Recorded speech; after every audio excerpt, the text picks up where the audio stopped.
lengguwahe, karahasan, sexual, horror o droga na hindi. Dag si Kuya Noy. Karong Lunes. Parang nakuha niyo na po. We will do everything that we can. Bigyan. Kung naiintindihan ko po, importante okay na po kayo. Ayaw talaga yung tanggol na yun eh. Dapat yan pinapaalis sa Quiapo eh. Dapat yan makulong na.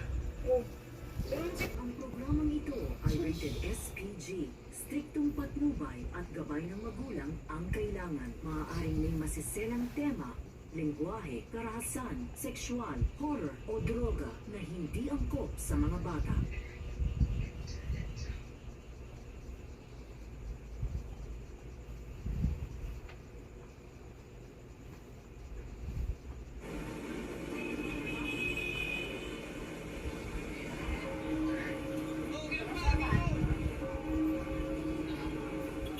Dag? Dag si Kuya Noy. Karong Lunes. Karon ang Lunes. Aw. Ang naman magkasabad mo naman Lunes na. Imbalhin na day ka. Mana ko pag-ipos. Pag-ipos na Tanan.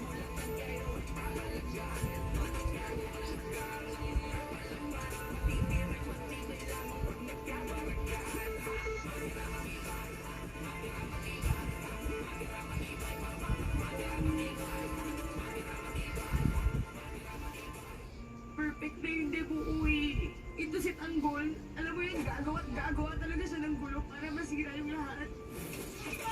Baka akala mo sa tayo, pag dinala natin sa ospital. Tatanungin lang tayo ng mga doktor doon kung ano nangyari. Pagsusumbong sa mga polis yun. Grupo na naman yung tanggol ng pasimunugan sa komisaryo. Sakat sa buto na talaga kawalang yan yan. Wala kang narinig sa akin, pinagbabaril mo si Tanggol. Ikaw ang may kasalanan kung bakit nagkaganyan si Tanggol. Tinulak mo siya gumawa ng masama. Ako masisisi. Man! Hindi na ako magtataka. Day, ibutas kay mong pitaka ring di inday oh. Eh, salot din. Nanay ko kayo. Wala pa kaya lang. Katang Polaroid ma.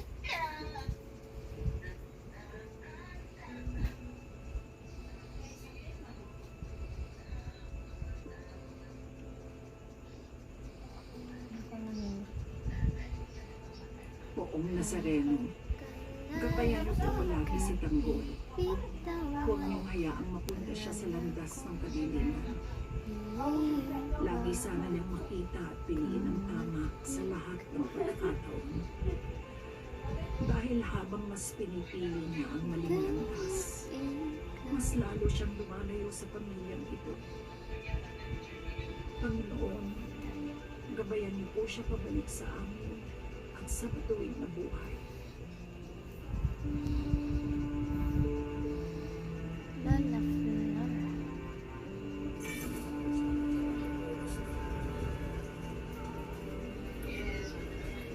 Matsin na tayo. Hoy, naana ko. Mabutan tayo ng mga polis dito. Andito na tayo, Rocky. Hintayin na lang natin kung anong lagay ni Kidlat. Dok, kumusta po kaibigan namin? Nadala na siya sa OR. Ang update, natanggal na ang bala sa katawan niya. Pero, Pero ano, Dok? he's in critical condition. 50-50. Bukod sa maraming dugo ang nawala sa katawan niya, may tama siya sa baga. Anak na. Ita-transfer namin siya sa ICU. We'll do everything para gumaling siya.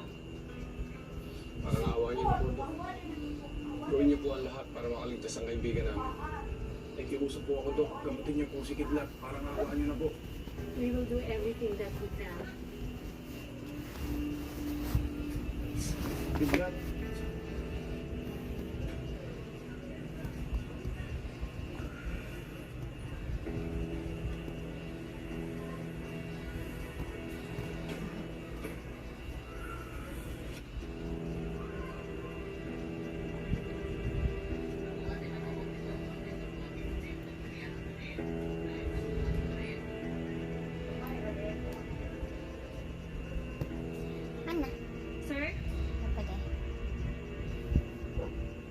deal niyo, kailangan niyo mag-deposito ng 20,000. Sige, miss. Ayaw, Gamitin ayaw lang pag kami. kunotin mo hang ba, relax lang. Sabi ng Teban. Malalaan tama ni Kidlat.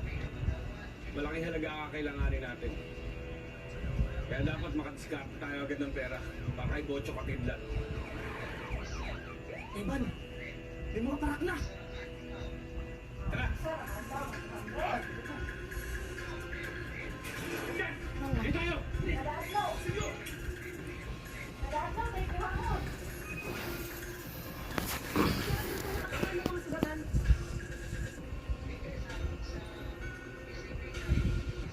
Mana? Pasawin mo kayo. Okay lang po, naiintindihan ko po. Ang importante, okay na po kayo. Ayaw ko talaga yung tanggol na yun eh. Dapat yan, pinapaalis sa Quiapo eh. Dapat yan, makulong na. Oh, pero si Kuya, bakit mo naman pinag-iinitan si Tanggol? Eh, hindi naman siya yung nagsimula ng gulo. Yung mga dayo nga, di ba? Eh, sila yung unang naghamon. Kung sila, sila nga yung unang inupakan nila tanggol eh. Ha? Hindi, no. Kitang-kita ko. Sila yung unang naglabas ng baril, pinagbababaril nila si Tanggol, bumati lang sila. Teka, ba't ba kumakampi ka dyan? Kala ko baka awal na yan. Oh, hindi naman ako kumakampi. Sinasabi ko lang kung ano yung nakita ko at kung ano yung tama. Tama na, tama na. Ang importante, walang nasaktan sa inyo. Kundi hindi ko mapapatawad yung tanggol na yan. Sige na nga, tay.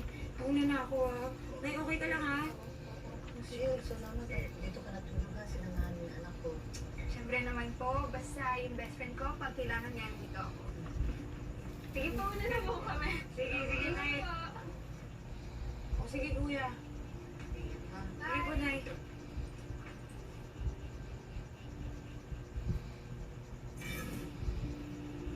Grabe yung nangyari kagabi, no? Pangklase talaga mga tao doon bilang mulik eh. Paano? Mga walang pinag-aralan, mga sangga, no?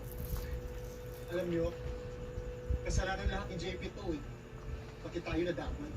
Dadamoves na nga lang kay Munik eh. Kaya mo nangyari sa atin. Alam nyo, kapag nakita ko ulit yung tanggol na yun, papasabing ko mukha nun. Nakakadalawang beses na yun sa atin, di ba?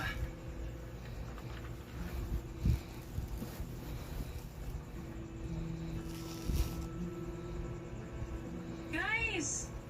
Are you okay with what happened last night? Sa tingin mo, ayos ba yun? Gusto kong demanda si Mix ginawa nila sa akin. Alam mo, tama ka. That's actually a great idea. Bakit hindi natin i-demanda si Monique para ma-expel na siya sa school na to? Total, hindi naman siya bagay dito sa eskwelahan natin. Sabi ko sa inyo eh.